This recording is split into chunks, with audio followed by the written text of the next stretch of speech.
Hello and welcome to our daily news roundup. I am Nkechi Tejuri.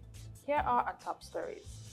Tinubu ends vacation early, set to resume duties on Tuesday. Cardiologist warn Nigeria, Africa face alarming rise in heart diseases. Emergency rule ends. Ibas defends 6-month tenure as opposition demands probe. Hilda Basi smashes Guinness World Record with largest serving of jollof rice. UN expert accuses Israel of killing journalists to hide Gaza's genocide. Ballon d'Or 2025, Dembele, Yamal lead fierce race for Golden Ball. Now to the news in full. President Bola Ahmed Tinubu will return to Abuja on Tuesday, September 16th, cutting short his vacation abroad to resume official duties at the State House. Tinubu, who left Nigeria on the 4th of September for his annual holiday, had been scheduled to split his vacation between France and the United Kingdom. During his Paris stay, he met with President Macron to review key areas of cooperation, pledging stronger ties between both nations. Since assuming office in May 2023, President Tinubu has embarked on 15 international trips across 11 countries, attending high-level summits, bilateral meetings, and state visits. Among these were stops in Ghana, Ethiopia, the Vatican, St. Lucia, Brazil, Japan, and the UAE. Engagements aimed at boosting Nigeria's diplomatic profile, trade, and investment opportunities.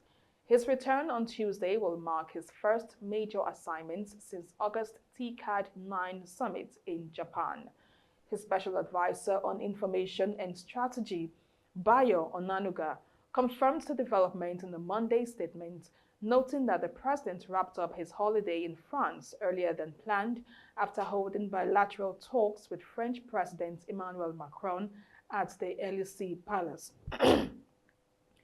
With his early return, all eyes will now be on the president as he resumes duty in Abuja amid growing expectations on governance and economic reforms.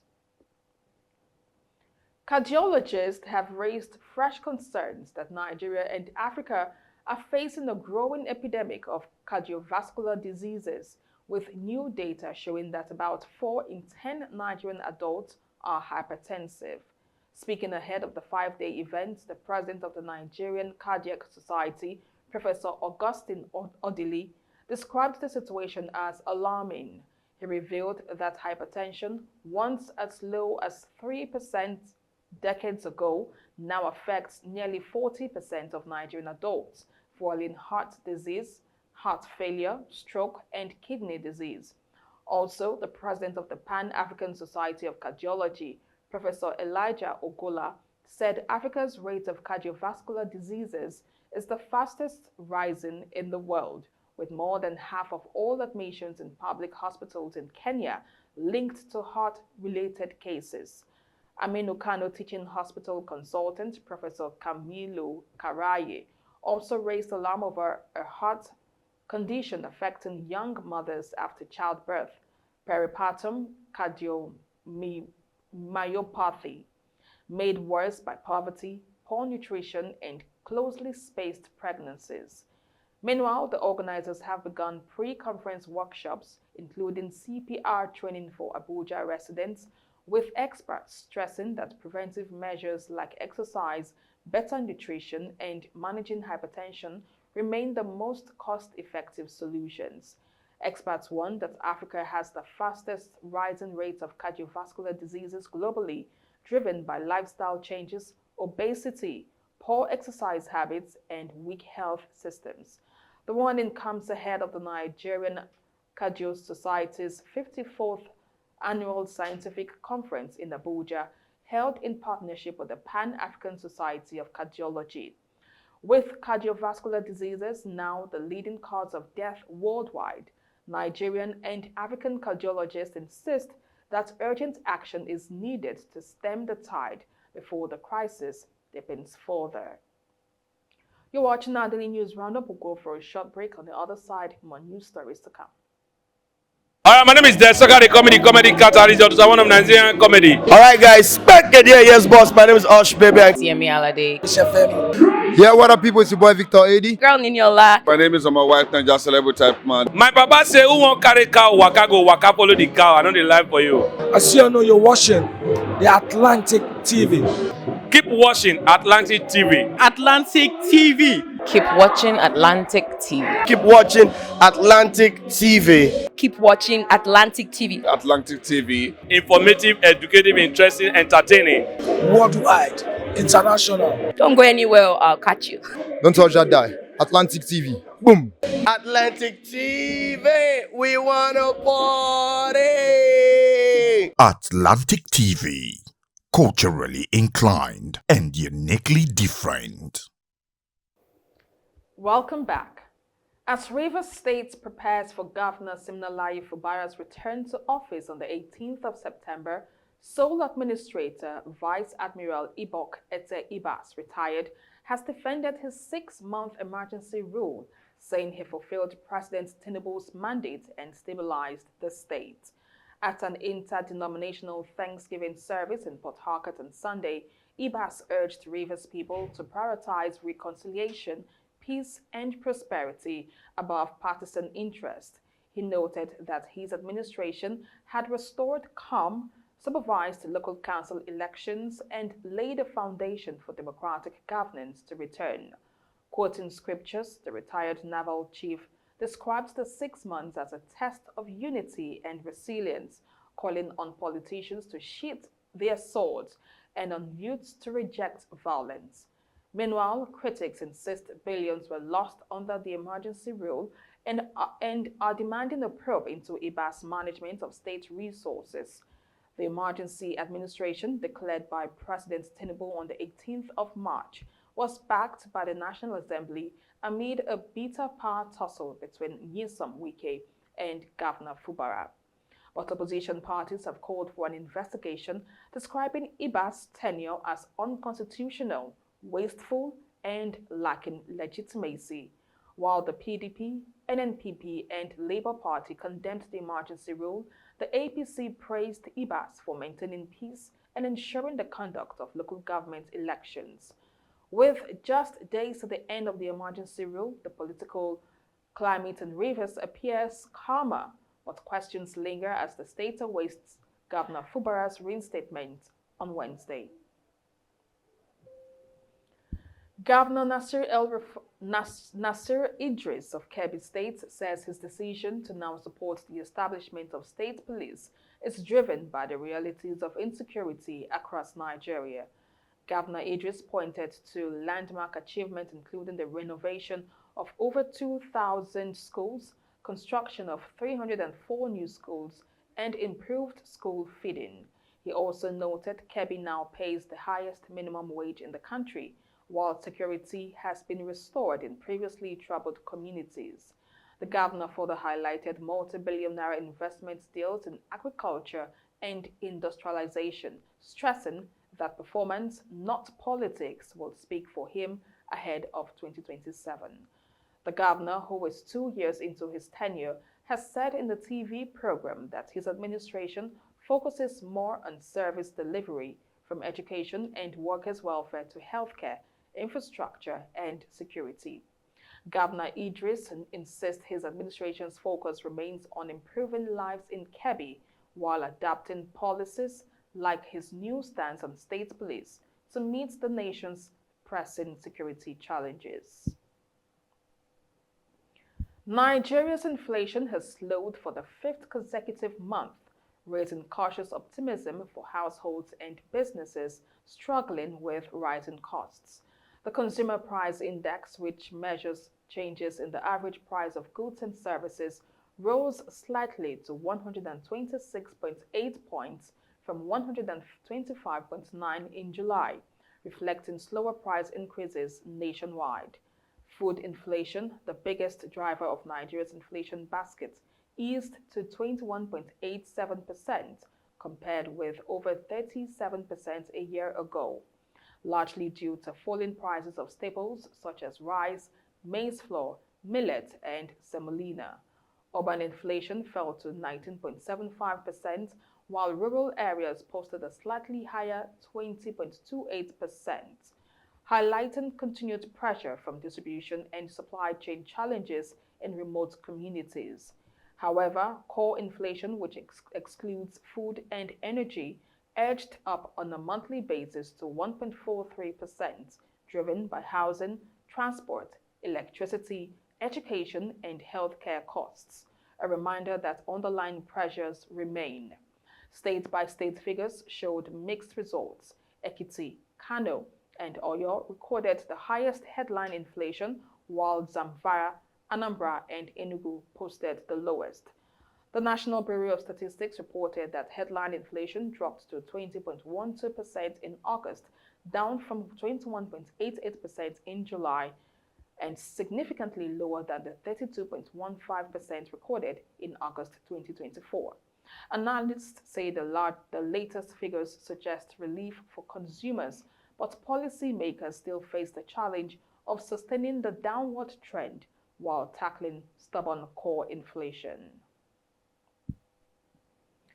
The president of the Dangote Petroleum Refinery, Alhaji Aliko Dangote, says Nigeria's decades-long struggle with fuel queues is finally over, following 1 year of petrol production at the 650,000 barrels per day facility in Lagos.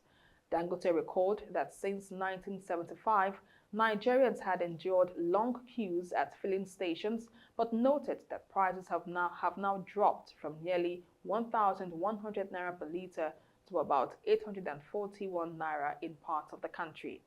He revealed that 4,000 CNG-powered trucks are being deployed nationwide, expected to create 24,000 jobs, while workers at the refinery enjoy life pensions and robust health coverage. The industrialist also announced plans to expand refining capacity to 700,000 barrels per day, making Nigeria Africa's refining hub and a leading global exporter of polypropylene and fertilizer. Dangote thanked the federal government, industry partners, and Nigerians for their support, assuring that his refinery will continue to add value, create jobs, and build a stronger economy. Speaking at a press conference to mark the refinery's first anniversary, Dangote said the project had defied doubts, stabilized pump prices, and positioned Nigeria for global industrial leadership. Dangote reaffirmed his commitment to wholesale supply rather than retail, while urging the National Assembly to support local industries with stronger laws against dumping foreign goods. Nigerian celebrity chef Hilda Bassi has set a new Guinness World Record for the largest serving of Nigerian-style jollof rice.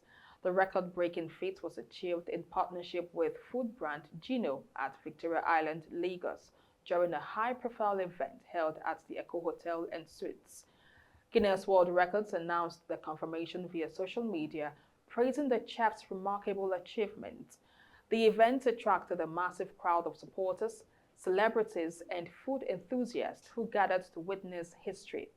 Hilda Bassi, who first gained global fame with her 2023 Cookathon, has once again placed Nigerian cuisine on the world stage, solidifying her role as a cultural ambassador. The dish weighed an astonishing 8,780 kilograms and was officially confirmed by Guinness World Records on Monday. With this recognition, Bassi adds another milestone to her growing legacy, further cementing Nigerians' pride in global culinary excellence. You're watching our Daily News Roundup. We'll go for yet another short break. When we return, more news on the foreign scene.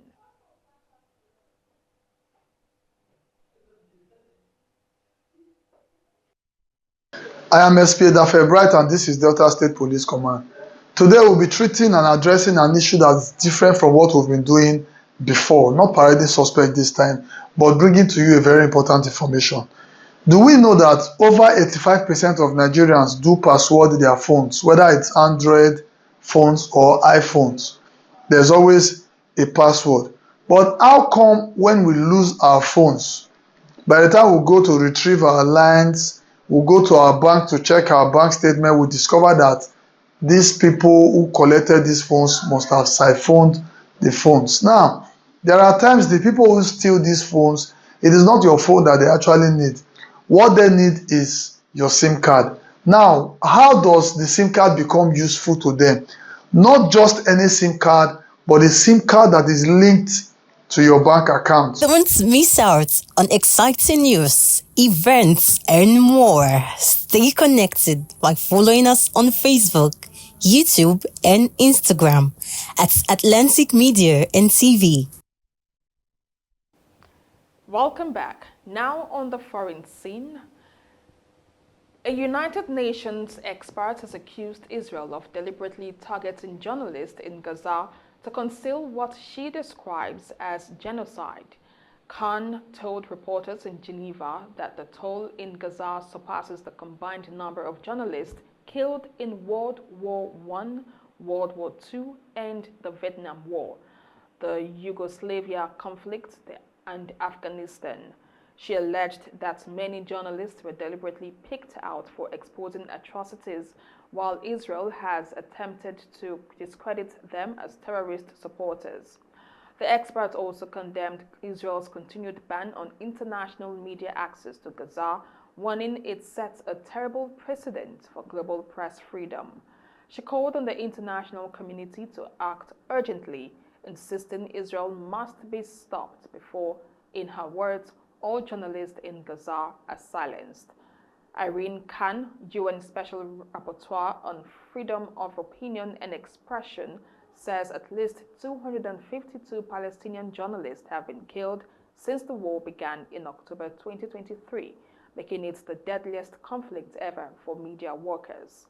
Israel has not immediately responded to Khan's remarks, but officials have previously denied deliberately targeting journalists. Spain has scrapped a military contract worth nearly 700 million euros, about $825 million, for Israel-designed rocket launchers. The cancelled deal involved the purchase of 12 Selam rocket launcher systems based on Israel's PULS platform. Produced by Elbit Systems, Spain also terminated another contract valued at 287 million euros for 168 anti-tank missile launchers licensed from an Israeli firm. The cancellations were formalized earlier this month following Sanchez's decree to halt all military cooperation with Israel. Relations between the two nations remain tense. Madrid recognized the State of Palestine in 2024, and last week Spain recalled its ambassador from Tel Aviv after fresh diplomatic clashes. The decision is part of Prime Minister Pedro Sanchez's pledge to ban all arms trade with Israel over what his government calls the genocide in Gaza. Spain's government is now reviewing broader plans to phase out Israeli weapons and technology from its armed forces. Away from the foreign scene now to sports news, the stage is set for football's biggest night, the 2025 Ballon d'Or ceremony, holding on Monday, September 22nd in Paris. Dembele tops the list after firing PSG to a historic treble, scoring 21 league goals and delivering in the Champions League final. At only 18, Barcelona's Lamine Yamal follows closely after guiding the Catalans to a domestic treble and making Champions League history as the youngest semi-final scorer. Rafinha also made the cut, becoming the first player to lead both goals and assists in a Champions League campaign. PSG midfielder Vitinha's control and consistency earned him a spot, while Liverpool's Mohamed Salah secured his place with 29 league goals in another title-winning season. With just days to go, power rankings have revealed the top 5 contenders led by PSG star Ousmane Dembele and Barcelona teenage sensation Lamine Yamal. With Paris hosting the glittering ceremony, fans and pundits are split, but one question dominates: will the Ballon d'Or 2025 stay in the French capital? Arsenal manager Mikel Arteta says last season's Champions League heartbreak will inspire his team as they launch a fresh bid for European glory. Arteta told reporters at St. Mam's that Arsenal have learned valuable lessons from their near miss, insisting his squad now has the belief and quality to go all the way. However, he admitted that success also depends on fine margins, fitness, luck, and crucial decisions at key moments. The coach will be without Gabriel Saliba, Kai Havertz, Martin Odegaard, Ben White, and Bukayo Saka for the opener, but praised goalkeeper David Raya, who has now made 100 appearances and kept 42 clean sheets since replacing Aaron Ramsdale in 2023. Raya himself said Arsenal are strong enough to finally lift the Champions League trophy. The Gunners lost to eventual winners Paris Saint-Germain in the semi-finals, but begin their new campaign away to Athletic Bilbao on Tuesday. Arsenal reached the final only once before, back in 2006. Now, Arteta believes the pain of last season could be the fuel that powers the Gunners to make history. And when that sports news, we've come to the end of today's daily roundup right here on Atlantic TV. Do also follow us on all our social media platforms for more details and updates. Thank you so much for watching. I am Nkechi Tejere. Have a beautiful day.